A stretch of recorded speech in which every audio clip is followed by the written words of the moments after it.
Hello everyone, আমি সুমিস ব্লগের নতুন আর একটা ভিডিওতে তোমাদের সবাইকে জানাই অনেক অনেক ওয়েলকাম। আমরা কবে কোথায় এসেছি সবটা তোমাদের বলছি, তার আগেই তোমাদের কিছু জিনিস দেখাচ্ছি। চলো, এখন ছিল সকাল 6:30 মতো, তো চারিদিকে কুয়াশা ভর্তি, আর তার মধ্যে দেখো এত হনুমান এসছে, প্রচুর প্রচুর পরিমাণে হনুমান। এই বাগানটা ভর্তি হনুমান, গাছের নিচে বলো গাছে বলো সব জায়গাতে শুধু হনুমান আর হনুমান। শুধু তোমরা দেখে যাও।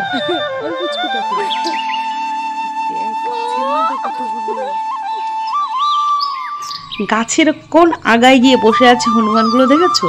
তার মধ্যে নিচে তো তার অভাবই নেই, প্রচুর পরিমাণে নিচেও আছে।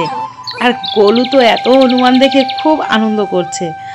তবে আমার ভয় লাগছে কাছে যেতে, কাছে গেলেই ওরা চুপ করে দেখছে আবার তাড়া দিচ্ছে। আর গোলু দেখো কত আনন্দ করছে হনুমান দেখে। ও হনুমানের কাছে যাবে, ওর ভয় লাগছে না, আমাদের ভয় লাগছে। আর ওখানে দেখো এক পাল বসে আছে।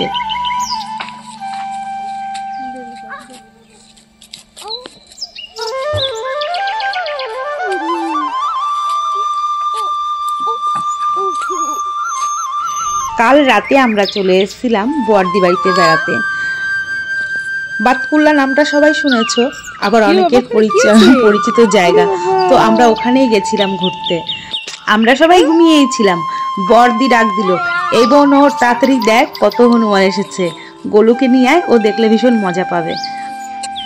আর বাবু তো শুধু নেচেই যাচ্ছে। ও যে ঘুম থেকে উঠেছে দেখলেই বোঝাই যাচ্ছে না ও ঘুম থেকে উঠেছে। হনুমান দেখে ওর ঘুম চলে গেছে। তার মধ্যে দেখো এত কিছু দেখছে, তো এত গাছপালা এত কিছু। ও তো বাড়িতে কখনো এসব কিছু দেখে না, সারাক্ষণ চার দেওয়ালের মধ্যে বন্দি হয়ে থাকি আমি আরো দুজনে। ঘর থেকে আমাদের বেরোনোই হয় না। এই ভিডিওটা আমার আরো 2 সপ্তাহ আগে শুট করা ছিল, তবে বাড়িতে ফেরার পরে আমার আর গোলুর এত পরিমাণে শরীর খারাপ ছিল, যার জন্য ভিডিও এডিট করতেও পারিনি আর পোস্ট করতেও পারিনি। জাস্ট কয়েকটা ফটো তুলেছিলাম ওখানে গিয়ে, আর কয়েকটা ভিডিও বানিয়েছিলাম, শর্ট ভিডিও, সেগুলোই পোস্ট করা হয়েছে।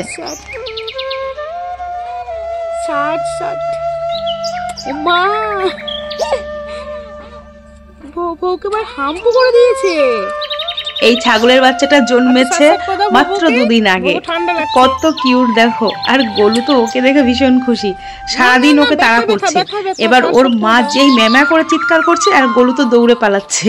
যেই ওর মা দেখছে কিছু বলছে না, আবার গোলু এসে ওকে আদর করছে। যখন আদর করতে আসে তখন আবার ওর মাকে দেখে আসে ওর মা চিৎকার করে কিনা। এরকম গ্রামের পরিবেশ আমার তো ভীষণ ভালো লাগে, যেহেতু আমি গ্রামের মেয়ে। তো তোমাদের এরকম গ্রামের পরিবেশ কার কার ভালো লাগে অবশ্যই কমেন্ট করে জানিও। চলো আজকের মতো সবাইকে টাটা।